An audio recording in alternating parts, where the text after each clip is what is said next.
Amen, gloire à Dieu. Bonjour à tous.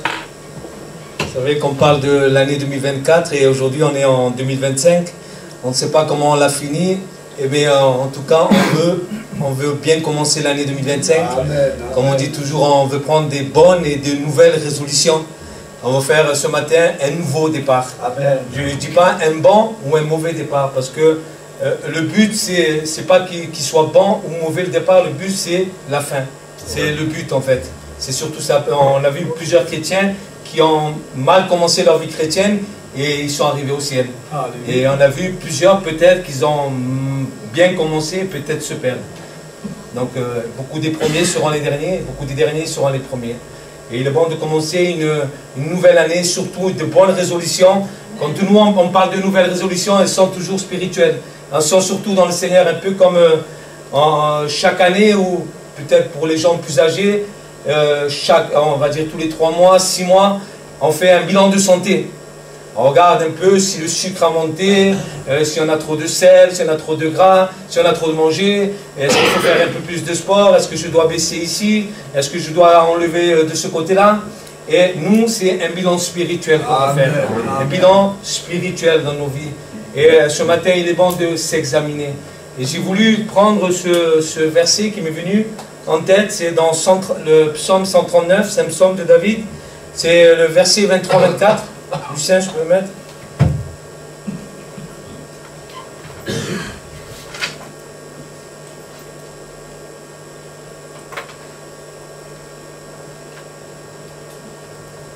C'est les 2 versets. Sonde-moi, ô Dieu, et connais mon cœur, éprouve-moi et connais mes pensées. Regarde si je suis sur une mauvaise voie et conduis-moi sur la voie de l'éternité. Conduis-moi sur la voie de l'éternité. Et il est bon de s'examiner ce matin et de se dire comment j'ai fini cette année 2024. Est-ce que j'ai été loin de la voie du Seigneur?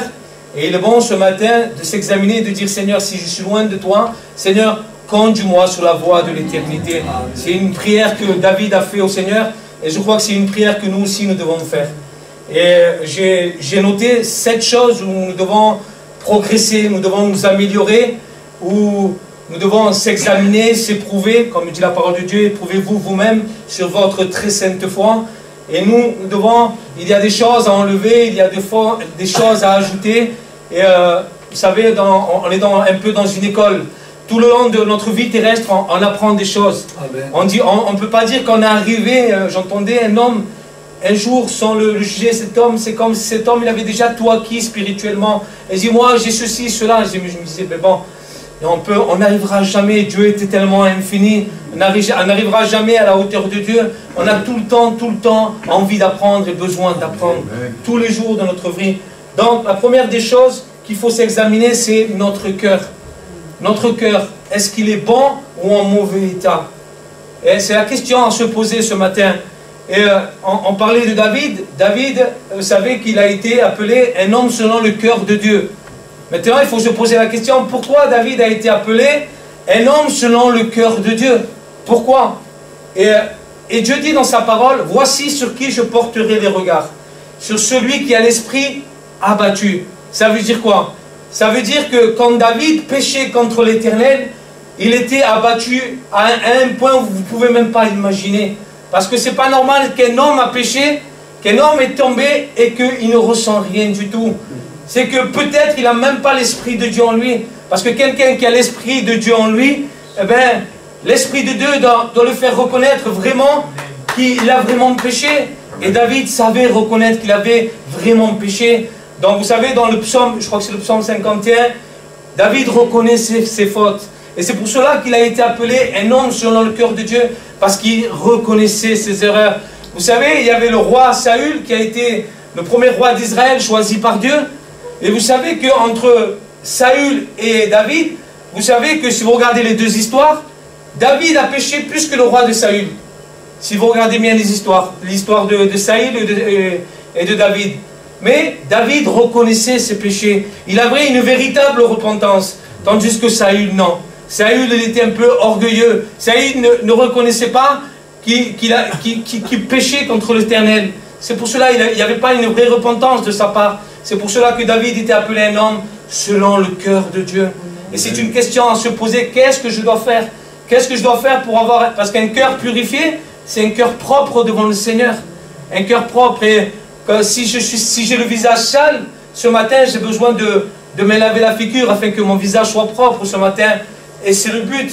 Et nous allons voir tout à l'heure que la prière de David qui fait au Seigneur, et nous avons besoin de reconnaître nos erreurs.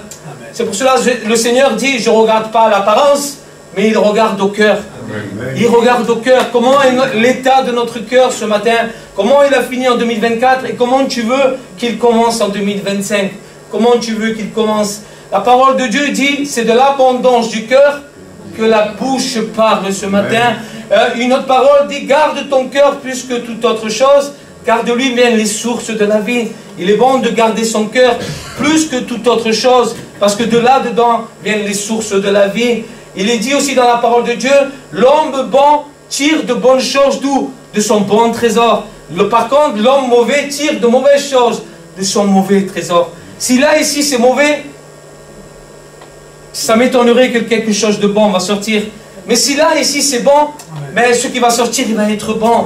Frères et sœurs, ce qui va sortir, il va être bon. Si là, ici, c'est mauvais, il n'y a rien de bon qui va sortir. Les mauvaises pensées, elles viennent d'ici. Elles viennent du cœur. Et comment se purifier? Vous allez me dire, mais comment se purifier? Comment nous laver? Eh bien, la parole de Dieu, elle est représentée comme de l'eau qui nous lave. On a besoin de se laver, de venir se purifier à la parole de Dieu. La foi vient de ce qu'on entend, et de ce qu'on entend vient de la parole de Dieu. On a besoin de venir dans la parole de Dieu. Et plus on lit, on médite la parole de Dieu, et plus, vous savez, on va se nettoyer de plus en plus intérieurement. Ce n'est pas extérieurement, mais c'est intérieurement. Et extérieurement, je crois qu'on va dégager quelque chose de bon. Oui, comment est l'état de notre cœur ce matin? C'est la première des choses, la première des résolutions ce matin, où je vous encourage à vous examiner, à m'examiner. Moi aussi, je suis le premier. Donc, c'est de l'abondance du cœur que la bouche va parler.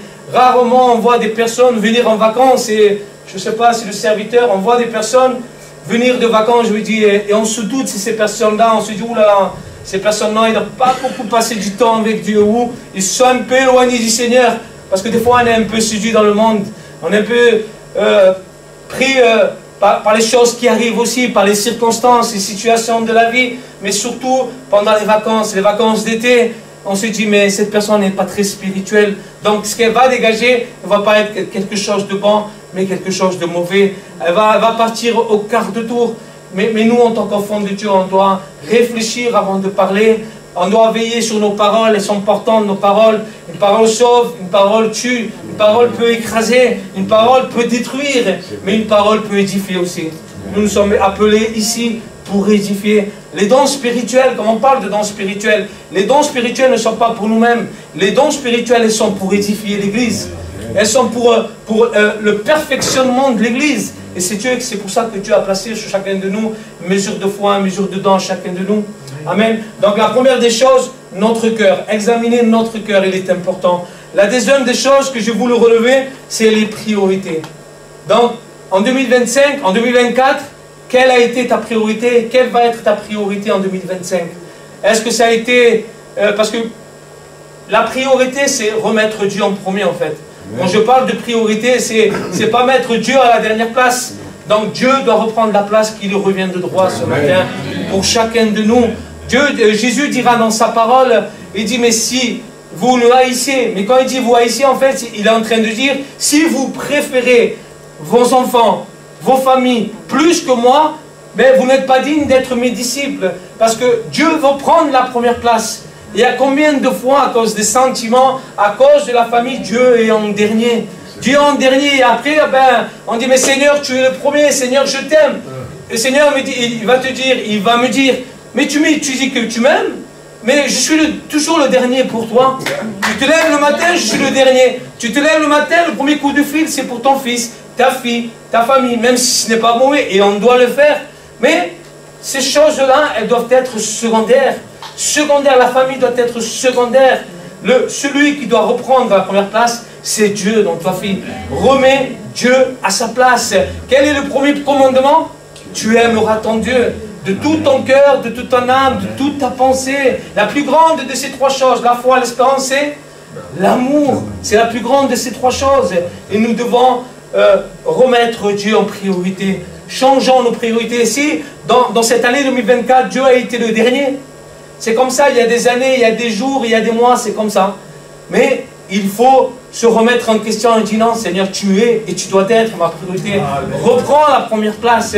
Vous savez, depuis que l'homme a été séparé de Dieu, depuis Adam et Ève, ce que Dieu a voulu faire, le plan rédempteur, c'est que l'homme puisse revenir à lui. Parce que l'homme l'appartenait, c'est Dieu qui l'a créé. Donc, Dieu a tout fait pour que l'homme puisse revenir à lui.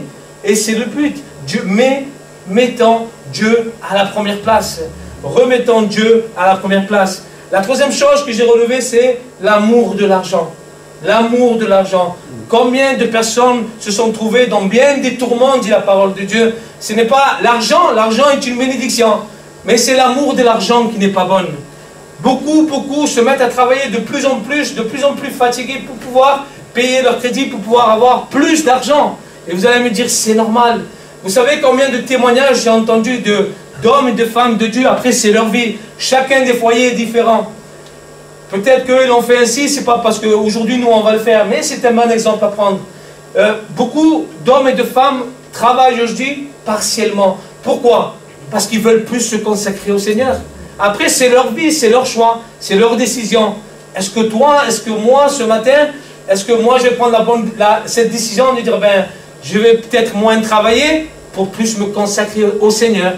L'apôtre Paul, et je crois que même le Seigneur va plus tirer vers cette direction que dans l'autre direction.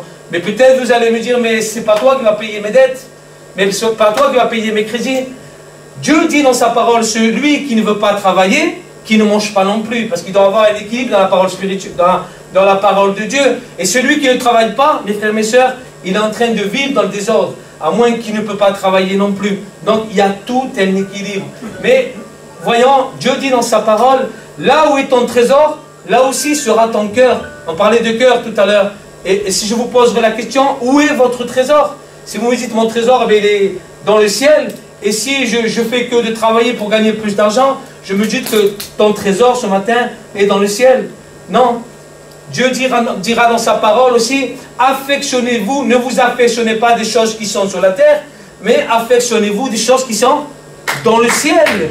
Amassez-vous, non des choses qui sont sur la terre, mais amassez-vous des trésors qui sont dans le ciel, là où la teigne et la rouille ne peuvent détruire. Parce que tu en amasses sur terre, mais pour qui pourra, je ne sais pas comment dire cette parole, mais aujourd'hui même ton âme te sera redemandée, ce que tu as mis de côté, pour qui sera-t-il? Pour qui sera-t-il? À quoi servait-il un homme de gagner le monde s'il perdrait son âme? À comment avoir plus d'argent? Pour qui? Pourquoi? Dans quelles conditions? Est-ce que c'est pour servir le Seigneur? Est-ce que, je ne sais pas moi, l'amour de l'argent n'est pas bon. Ne courons pas à l'amour de l'argent, après l'argent. Mais vraiment, nous devons être équilibrés. Aussi, ce que nous avons remarqué, ne vivons pas au-delà de nos moyens non plus. On voit beaucoup de personnes qui vivent au-delà de leurs moyens. Ils prennent des marques, je ne sais pas, les dernières marques, et après on se trouve dans les crédits. Pas possible, on n'arrive plus à payer. Et après on dit, mais Seigneur, on est persécuté. Seigneur, mais c'est nous-mêmes qu'on se met dedans. Je prends des crédits, je prends des choses que je n'arrive plus à payer. Aujourd'hui, mais tant qu'on a le vêtement, la nourriture, cela nous suffira. Mais nous, aujourd'hui, on veut plus. Pourquoi? Est-ce qu'on le fait pour nous-mêmes? Est-ce qu'on le fait pour les gens? Non, soyons simples. Le Seigneur revient bientôt. Amen. Soyons simples. Le Seigneur revient bientôt. Donc, l'amour de l'argent n'est pas bon. La parole de Dieu dit que c'est la racine de tous les malheurs. Et bien des personnes sont tombées dans la ruine et dans la perdition à cause de ces choses-là. Donc, troisièmement, l'amour de l'argent. Quatrièmement, les fréquentations. Les fréquentations. Les mauvaises compagnies mondaines. Il y a des mauvaises compagnies mondaines, mes frères et mes sœurs, qui ne sont pas bonnes. Qui ne sont pas bonnes. C'est à nous de gagner le monde, Seigneur. Ce n'est pas le monde à nous gagner, à nous attirer à eux. Beaucoup de personnes, quand ils sont avec des collègues de travail, commencent à s'habituer avec eux. Ils plaisantent avec eux. Moi, j'étais avec un collègue de travail, mais vous ne pouvez même pas vous imaginer. les gros mots, les grossièretés qu'il disait. Mais moi, je faisais tout pour l'esquiver. Je dis, mais c'est pas possible. Cet homme avait près de 65 ans. Mais il n'arrêtait pas de dire des gros mots. Mais moi, chaque fois qu'il disait un gros mot, ben, j'essayais de l'esquiver. Mais nous, si on se plaît avec les insensés, celui qui fréquente les sages devient sage. Mais celui qui se plaît avec un insensé, il va s'en trouver mal. Pourquoi? Parce que nous, on ne doit pas se trouver commode avec les insensés, avec les personnes du travail, avec les collègues de travail. Et on voit des hommes, des femmes plaisanter, se moquer. Que dit la parole de Dieu? Que dit la parole de Dieu? Psaume 1er, il dit, heureux l'homme qui ne marche pas selon le conseil des méchants, qui ne s'assied pas en compagnie des moqueurs, mais qui ne s'assied pas en compagnie des moqueurs et qui ne se plaît pas avec les moqueurs. Bon, je crois que c'est ça, non? Qui ne s'assied pas en compagnie des moqueurs. Nous, on ne doit pas se plaire en compagnie de moqueurs. C'est pas possible que avec le monde, on se plaît avec le monde. Tiens, je me moque, mon ami, elle se moque de telle ou telle personne. Mais non, nous, on est là pour dire non. Cette fille, cet homme est créé à l'image de Dieu. Amen. Non, on ne peut pas se moquer de cette personne. Qu'elle soit ce qu'elle soit, elle a été créée par Dieu. Amen. Nous avons été créés par Dieu. Donc je ne peux pas me moquer de telle ou telle personne. Et beaucoup aujourd'hui avec leurs collègues de travail, ben, ça plaisante, ça se moque. Non, non, nous on est enfants de Dieu. Il doit y avoir une démarcation. On ne doit pas trop se mélanger avec le peuple de ce monde. Amen. Non, c'est à nous d'attirer ces hommes et ces femmes au Seigneur. Amen. Et pas eux dans le monde. Amen. Beaucoup de personnes, j'ai remarqué, on a constaté, on a vu, on a entendu. Et ce sont bien des personnes, ben, ils ont attiré vers le bas. Au lieu d'être attirés vers le haut, c'est-à-dire vers les choses du Seigneur, vers le ciel, ben, ils ont été attirés vers le bas, c'est-à-dire vers la terre. Vers la terre, ils ont été attirés. Donc, frères et sœurs, faisons attention aux mauvaises fréquentations, que dans cette année 2025, on puisse avoir de bonnes fréquentations. Celui qui fréquente le sage, il devient sage. C'est dans le proverbe. Fréquente le sage et tu deviendras plus sage. Tu fréquentes des insensés, eh ben, tu vas t'en trouver mal. Ben, si à un moment tu te plais, c'est que tu dois examiner ta vie spirituelle. Si tu te plais à être avec les insensés, il faut examiner ta vie. Il faut l'examiner et revenir au Seigneur. Amen. Donc, quatrièmement, les fréquentations. Cinquièmement, la sanctification. La parole de Dieu dit, cherchez la sanctification sans laquelle personne ne verra le Seigneur. Donc, nous, la sanctification, c'est une vie à part, une consécration. Tout ce qui est saint doit être mis à part. Et nous sommes appelés des saints. Donc nous devons être un peuple mis à part. Mis à part, une vie de consécration. Une vie qui est à part de ce monde. On ne doit pas se plaire, comme je disais, on ne doit pas se plaire avec le monde. On ne doit pas se retirer dans le monde, parce que c'est sûr que si on va à droite, on va à gauche, il y a des personnes qui ne connaissent pas le Seigneur. Déjà même dans nos familles, c'est pas ça. Mais nous, on n'est pas dans ce monde. On ne doit pas vivre de la même manière que eux. Si eux font la fête, eh bien, fête comme le monde. Moi, non. Moi, je suis aujourd'hui une nouvelle créature. Nous sommes des nouvelles créatures. On ne peut plus vivre comme le monde. Ce que je faisais avant, ce que je disais, comment mes paroles sortaient de ma bouche. Maintenant, on ne s'appartient plus. Vous savez qu'on ne s'appartient plus ce matin. On appartient à celui qui est mort sur la croix. On appartient à notre Sauveur. On appartient à Dieu ce matin. Avant, on appartenait au prince de ce monde. Aujourd'hui, on appartient au prince de la vie ce matin.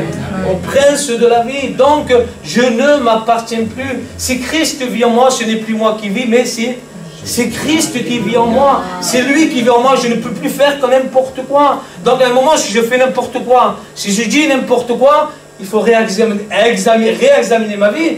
Parce que si cela ne m'atteint pas, ce n'est pas normal. Or, tous ceux qui n'ont pas l'Esprit de Dieu ne lui appartiennent pas.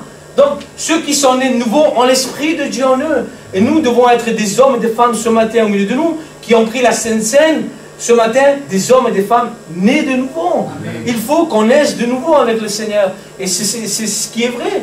Donc, la sanctification, c'est important ce matin. Cherchons la sanctification.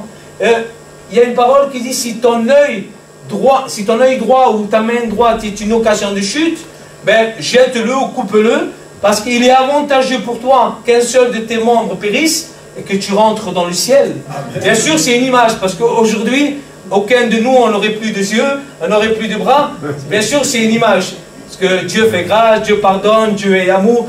Mais il y a des domaines dans nos vies où on doit se séparer. Comme la séparation, on a parlé de mise à part.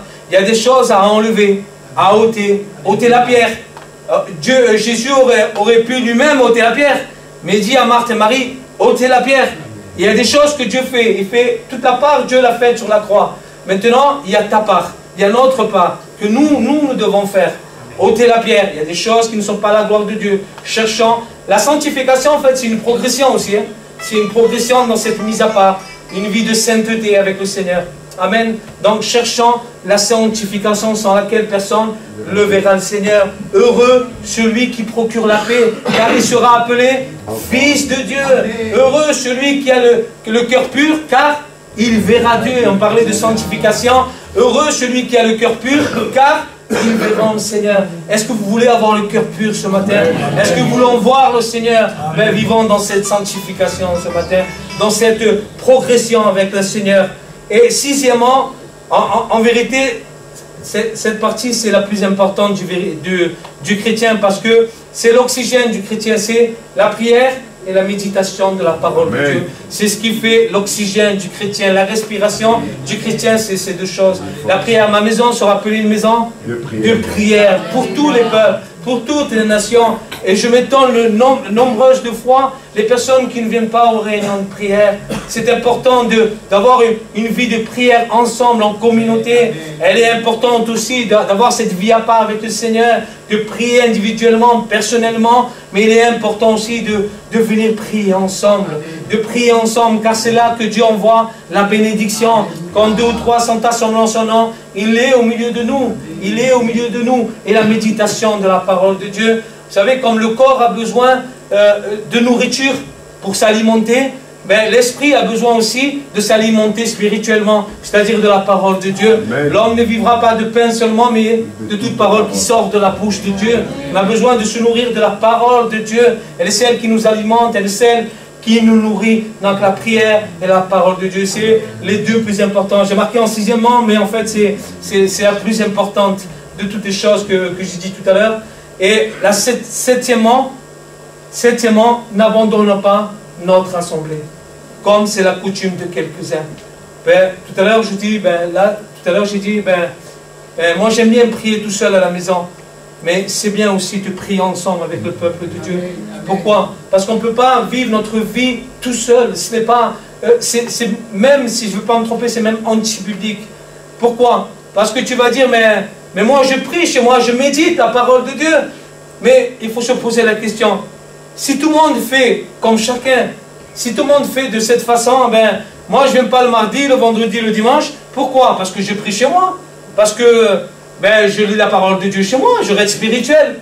Mais si tout le monde fait comme toi, aujourd'hui l'église elle est vide. Si elle fait comme moi, parce que je veux mettre aussi dans le lot, elle est vide l'église. Donc le pasteur va prêcher à des chaises vides. Et moi je crois, on a l'Esprit de Dieu, comme dit l'apôtre Paul. Amen. On a la pensée de Dieu, et je crois même que c'est anti-biblique. Je ne dis pas pour ceux qui sont malades, pour ceux qui ne peuvent pas venir, parce qu'il y a toujours un équilibre. Et j'admire, pour ne pas jeter des fleurs à des personnes, j'admire des personnes qui viennent de je ne sais pas combien de kilomètres, ils ne manquent aucune des réunions. Ils sont toujours là, et j'admire de telles personnes. Non, qui viennent pour dire ils sont venus, mais non, ils sont là, ils en veulent plus. Ils en veulent plus. Et moi, je m'étonne des personnes où on habite à 5 minutes. Je me dis, mais ils ne travaillent pas, ils ne sont pas fatigués, ils ne sont pas malades. Je me dis, mais pour quelle raison ils manquent les réunions? C'est pas possible. C'est pas parce que je vais à la réunion, je vais plus être sauvé, plus spirituel. Mais moi, je crois que ça va de soi. Un homme, une femme qui veut de Dieu, qui veut plus de Dieu, mais du mesure du possible dans cette année 2025, mais il assiste aux réunions. Il a besoin de cette communion fraternelle. Il a besoin de cette communion. Écoutez, je disais tout à l'heure, la foi vient de ce qu'on entend. Et tu écoutes la parole de Dieu, il y a les dons spirituels au milieu de nous. Il est important. N'abandonnons pas notre assemblée, mes frères et mes sœurs. Mais du mesure du possible, venons assister à nos réunions. Amen. Je ne dis pas que je vais être plus spirituel que vous, parce que j'assiste à plus de réunions que vous, mais vous comprenez le sens ce matin. Voyez, soyez encouragés par ces 7 choses. Ces 7 choses que j'ai dit, peut-être elles sont petites, mais il y a encore plus de progression. Le but c'est d'atteindre le ciel ce matin. Amen. Le but c'est de progresser aussi. Amen. Quand on se réunit, dira l'apôtre Paul avant de lire la Sainte Seine, il dit, le but quand on se réunit, c'est pas de devenir pire, mais c'est qu'on puisse devenir meilleur dans le Seigneur. Mais pas pour nous enorgueillir, non, non, non, non. Pour être un homme, une femme de Dieu devant le Seigneur. Amen. Ouais, soyez bénis dans le Seigneur. Amen.